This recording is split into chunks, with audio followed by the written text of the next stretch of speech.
नमस्कार, welcome to SDR education. व्यक्ति क्या होता है, इस टॉपिक के बारे में बात करेंगे। इंडियन लॉजिक का काफ़ी इंपॉर्टेंट टॉपिक है। साथ ही साथ आप सब लोग जानते हैं कि इंडियन लॉजिक से 2-3 क्वेश्चन पिछली बार पेपर 1 में लगभग सभी सेट्स में पूछे गए थे, जो कि इसको एक बहुत इंपॉर्टेंट टॉपिक बना देते हैं। आप मुझे अनअकैडमी पे फॉलो कर लीजिए, वहाँ पे रोज़ रात को 10 बजे एक फ्री क्लास होती है, जिसमें कि हम पिछले साल के पेपर सॉल्व कर रहे हैं। 2021 के अगर आप पेपर 1 को सॉल्व करना चाहते हैं तो SGRYT कोड के थ्रू आप जो है इन क्लासेस को अनलॉक कर सकते हैं। डिस्क्रिप्शन में टेलीग्राम का लिंक है, जिसमें मैं सभी इंपॉर्टेंट क्लासेस के जो पीडीएफ है, जो सभी इंपॉर्टेंट क्लासेस के लिंक है, वो शेयर कर देता हूं। तो वहीं से आपको ये सब लिंक्स भी मिल जाएंगे। किसे कहते हैं व्यक्ति? तो व्यक्ति जो है एक मेजर स्कूल है एक्सेप्ट अनुमाना as a valid source of knowledge. तो जो अनुमान को एक वैलिड सोर्स ऑफ नॉलेज मानता है। तो देखिए, सबसे पहले तो आपको यह समझना होगा कि जो परसेप्शन है, जो अनुमान है, जो हम अनुपलब्धि है या इन्फ्रेंस है, इम्प्लीकेशन है, जिसे अर्थपत्ति कहते हैं, अभाव है, टेस्टिमनी है, शब्दा जिसे कहते हैं, इन सभी में से अनुमान एक मेजर स्कूल है, जिसकी अंडरस्टैंडिंग और एक्सप्लेनेशन हर स्कूल के मुताबिक अलग तरीके से, जो हम स्कूल ऑफ थॉट बोलते हैं जिसे। तो इंडियन फिलॉसफी में जो अनुमान मतलब इन्फ्रेंस है, उसका इस्तेमाल किया जाता है एक चीज़ से दूसरी चीज़ के बारे में नॉलेज डिराइव करने में, जिसके लिए हमें प्रीवियस नॉलेज की ज़रूरत होती है। तो हम जब भी अनुमान को डिफाइन करते हैं तो हम एक ऐसी प्रोसेस ऑफ रीजनिंग की बात कर रहे होते हैं जिसके तहत हमें एप्रीशिएशन हो किसी और चीज़ का, of some mark that is लिंगा and that of something else. जो यहाँ पे हम व्यक्ति की बात करते हैं, इनवेरिएबल रिलेशन, या फिर हम बोल सकते हैं आपका यूनिवर्सल कॉन्कॉमिटेंस। जहां दो चीजें हमेशा साथ आती हैं वहां पे व्यक्ति लगती है। जैसे जहां पे स्मोक होगा वहां पे ही आपको हमेशा फायर मिलेगा। तो इन दो चीजों के बीच में क्या है? यूनिवर्सल कॉन्कॉमिटेंस है, इनवेरिएबल रिलेशन है, मतलब कि ये दो चीजें जो हमेशा साथ आती हूं। तो व्यक्ति बड़ी असेंशियल है इंडियन फिलोसफी में, जो कि एक वैलिड इन्फ्रेंस पैदा करती है। मतलब इंडियन फिलोसफी आपको ये कहती है कि अनुमान तभी स्थापित होगा जब दो चीजें हमेशा साथ आने वाली, उनके बीच में व्यक्ति हो, इनवेरिएबल रिलेशन हो, यूनिवर्सल कॉन्कॉमिटेंस हो। तो इसीलिए हम जब भी व्यक्ति की बात करते हैं तो it is good to know that different school had different names. तो हर स्कूल व्यक्ति को अलग तरीके से भी पुकारता है। जैसे कि जो वशिष्ठा स्कूल ऑफ थॉट है वो प्रसिद्धि की बात करता है, और सांख्य जो है इसे प्रतिबंधा बोलता है, और अनुमान में वैसे इसे व्यक्ति कहा जाता है, यूनिवर्सल कॉन्कॉमिटेंस कहा जाता है, इनवेरिएबल रिलेशन कहा जाता है। तो अगर आप इंडियन लॉजिक की पूरी जो कोर्स है वो करना चाहते हैं तो आपको प्लेलिस्ट में मिल जाएगा, उसे ज़रूर करिए, ताकि इसमें जो मैंने 8 डेढ़ घंटे की या 1 घंटे की जो स्ट्रीम्स ली थी वो सभी रेलिवेंट है। उसमें पूरा का पूरा इंडियन लॉजिक का कोर्स आपको यूट्यूब पे ही फ्री ऑफ कॉस्ट मिल जाएगा, उसे कर लीजिए। बहुत लोग ऑलरेडी कर चुके हैं। तो देखिए, पक्षा, प्रतिंजना, हेतु, दशंता, उपनयना, निगमना, जो हम न्याय का 5 स्टेप सिलोगिज्म जो है, जिसे हम बोलते हैं प्रतिंजना, हेतु, उदाहरण, उपनयना, तो उदाहरण भी बोल दिया जाता है इसे, और निगमना जो कि 5 स्टेप सिलोगिज्म अलग से पेपर में बहुत बार पूछा जाता है।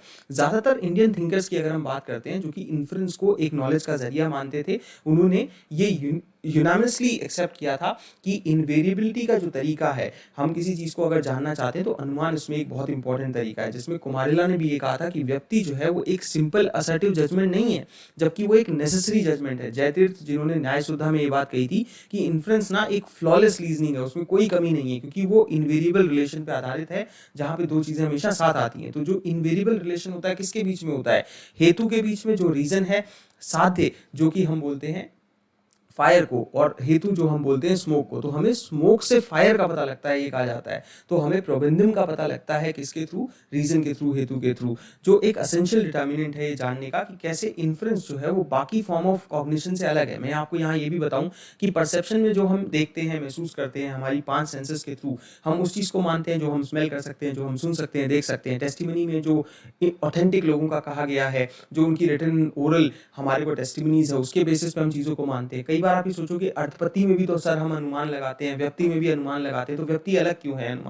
अनुमान क्यों अर्थपत्ति से अलग है? तो अनुमान अलग इसलिए होता है कि अनुमान में आप व्यक्ति के आधार पे जो है अनुमान लगा रहे हैं। जब दो चीजें जो हमेशा साथ आती है तो स्मोक से फायर का पता लगाया जाएगा, जबकि अर्थपत्ति में जो एक चीज हो चुकी होती है उसके बेसिस पे आप दूसरे का एग्जाम्पल जो है, जैसे देवदत्त वाले एग्जाम्पल में आप देखते हो, तो दूसरे का पता लगाया जाता है कि भाई वो दिन में नहीं खाता तो रात को खाता होगा, रात को नहीं खाता तो दिन में खाता होगा। तो ये डाइवर्सिटी ऑफ ओपिनियन जरूर रहा है व्यक्ति को लेके डिफरेंट इंडियन स्कॉलर्स में भी। लेकिन एक बात तय है कि इनवेरिएबल कॉन्कॉमिटेंस या यूनिवर्सल कॉन्कॉमिटेंस में, इनवेरिएबल रिलेशन में सब लोग मानते थे व्यक्ति यूनिफॉर्म होती है, कंडीशन होती है, नेचुरल रिलेशन है, रीजन के बीच में और प्रेडिकेट के बीच में। रीजन नोन होना चाहिए, तभी आप जो है प्रेडिकेट तक पहुंच पाओगे, साध्य तक पहुंच पाओगे।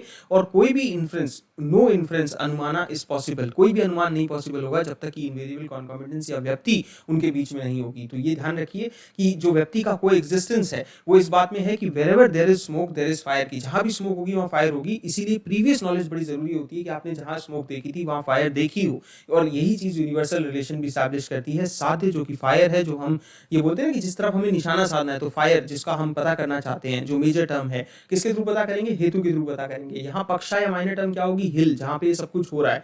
तो दो तरह की व्यक्ति ज्यादा आपको देखने को मिलेगी, एक समा व्यक्ति, एक असमा व्यक्ति। एक बहुत डिटेल मैं आपके लिए वीडियो बना रहा हूँ। तो व्यक्ति जो है जहाँ पे इक्वल एक्सटेंशन हो उसे समा व्यक्ति कहते हैं, जिसे इक्विपोलेंट कॉन्कॉमिटेंस भी कहा जाता है, जहाँ पे हम यहाँ से यहाँ जाएंगे तो यहाँ से यहाँ भी आ सकते हैं। जैसे कि हम जिस भी चीज को नाम दे सकते हैं उस चीज को जान सकते हैं, जिस भी चीज को जान सकते हैं उस चीज को हम नाम दे सकते हैं। तो what is knowable is knowable, whatever is knowable is nameable. तो हम यहाँ से यहाँ भी इन्फर कर सकते हैं और यहाँ से यहाँ भी, इसे बोलते हैं समा व्यक्ति। असमा व्यक्ति क्या होती है, जहाँ पे हम अनइक्वल एक्सटेंशन की बात करते हैं, जहाँ पे हम यहाँ से यहाँ तो जा सकते हैं बट यहाँ से यहाँ नहीं आ सकते। जैसे कि हम हर जगह स्मोक से फायर का पता लगा सकते हैं लेकिन फायर से स्मोक का पता नहीं लगा सकते, क्योंकि जो आयरन बॉल होती है उसमें स्मोक नहीं होती है लेकिन फायर जरूर होती है, और दूसरी तरफ जहां भी आपको स्मोक दिखेगी वहां फायर जरूर दिखेगी। तो एक तरफ से दूसरी तरफ जा सकते हैं पर दूसरी तरफ से इस तरफ नहीं आ सकते, तो इसे असमा व्यक्ति कहा जाता है। आई होप कि ये लेक्चर क्लियर कर देगा आपके सारे डाउट्स। कुछ पेपर 1 के साथ हमारे सब्जेक्ट कोर्सेज लॉन्च हुए हैं, जैसे हिंदी अगर आप पढ़ना चाहते हैं, रिविजन करना चाहते हैं मिशन JRF 2022 के लिए, पॉलिटिकल साइंस, साइकोलॉजी, उसके अलावा education, home science, mass communication, इन सब कोर्सेज में मैं आपको पेपर 1 पढ़ा रहा हूँ। बाकी सारे अदर एजुकेटर्स हैं जो कि आपके डिफरेंट सब्जेक्ट्स ले रहे हैं, जैसे Sanskrit, environmental science, sociology, economics, public administration. तो आप अनअकैडमी के एक ऑफर का फायदा उठा सकते हैं। अब ये तो ऑफर नहीं है, 11 मई तक ही था, लेकिन प्राइजेस बढ़ने वाले हैं। तो अगर आप में से कोई भी सब्सक्रिप्शन लेना चाहता है तो इस कोड के साथ आप अपना सब्सक्रिप्शन ले सकते हैं और रिवीजन के बैच में एनरोल कर सकते हैं, जिसकी क्लासेस कल से ही शुरू हुई है और ये 10 जून तक कोर्स चलेगा हमारा, जिसमें कि आप बहुत अच्छे से प्रिपेयर कर पाओगे। ये प्राइजेस हैं, अगर आप 6 महीने, 12 महीने और जो है 24 महीने का सब्सक्रिप्शन लेना चाहते हैं, इस कोड के साथ लीजिएगा तो आपको ये प्राइजेस मिलेंगे प्लस के, और ये आइकॉनिक के, जहाँ पे आपको एक गाइड भी मिल जाता है। शुक्रिया, सब्सक्राइब करिए चैनल को अगर आपको ये लेसन डिटेल लगा, इसने आपकी मदद की। साथ ही साथ लॉजिकल रीजनिंग का कोर्स जरूर करिएगा, जो कि फ्री ऑफ कॉस्ट आपके लिए अवेलेबल है प्लेलिस्ट में, और इंडियन लॉजिक का कोर्स भी, दोनों ही 8-8 10-10 क्लासेज में आपकी बहुत अच्छी तैयारी पूरी करवा देंगे इन 2 यूनिट्स की। शुक्रिया।